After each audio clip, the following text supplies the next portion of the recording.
Hey guys, this is Coach Byron. Today we're going to talk about the importance of calibrating your mind. Let's begin.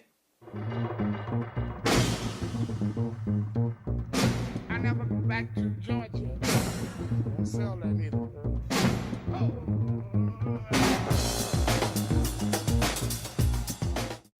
Hey guys, not too long ago, my son Maya and I, with his Cub Scout pack, went geo-tracking. Now, if you don't know what geo-tracking is this international, widely popular hobby sport where people will plot different treasures all around the world. In fact, probably in the park in your neighborhood, there's treasure buried somewhere hidden in plain sight. And this is a widely popular hobby sport where people will plot treasures, buried treasures, and find buried treasures. Now, the etiquette of geo-tracking is once you find a treasure, you also have to have something of value that you then replace it with. So that's what keeps the treasure, this ongoing treasure hunt, so fun. Well, in any case, the way that it works is this. You go on a geo-tracking website and you plot in the park that you will be going to. And when you plot in the park, chances are there are hundreds of treasures hidden in plain sight. And what you do is you decide and you pick one or two or three of those treasures. You get the coordinate points of those treasures. And then you meet at the park. So all of the Cub Scouts and their dads and a couple of moms met at the park, and the Cub Scout master plotted in the geo or the coordinate points to the hidden treasure. And so after he plotted in the points, we all set off on our adventure. We were all pumped. We were excited. And you see, what makes the geo-tracking adventure so much fun is that you never know where it's going to take you, where it's going to lead you. I mean, we went through little ravines, over little riverbeds. We went up through the hills and the mountains. We had to scale over a lot of different obstacles. It was just a lot of fun. Well, what was supposed to take about 35, 40 minutes at the most ended up taking us over 2 hours. I mean, by that 2 hour mark, that fun turned into something else. Let me just say that. All the dads were huddling together. We were pulling out our iPhones. We were cross-referencing the coordinate points. We were questioning whether or not the Scoutmaster was right and wrote the points down correctly. We were questioning the map. We thought that the terrain had changed. We even thought that someone, some sick individual actually took the treasure and never put anything back, so leaving us crazy because the treasure was supposed to be there. We did everything right. It was supposed to be there, but it wasn't. And then finally, one of the moms came over into our little huddle and said, "Hey guys, did anybody reset the compass? Recalibrate the compass?" No. Well, after she had mentioned it, after she told us, she brought the suggestion up, it made sense. So the Scoutmaster actually pushed the reset button. He recalibrated the compass that we had. And about maybe 5, 6 steps from where we were, hid the treasure. We found the treasure.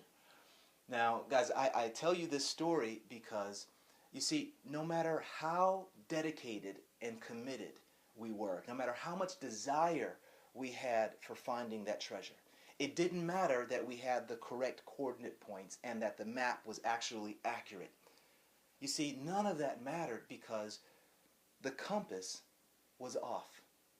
And it was off in such a way that no matter what we had, it would always find a way to misread the map. It would always find a way to have us running in circles, leading us everywhere but where we want it to be. We would never find the hidden treasure because our compass was not correctly calibrated. Well, guys, likewise, what a compass is to acquiring hidden treasure, our minds are to acquiring goals and desired outcomes. You know, it's so important that before you set out on any journey, you can establish the goal that you want to achieve. And you can have all of the right directions, you can have all the right tools, all the right resources at your disposal.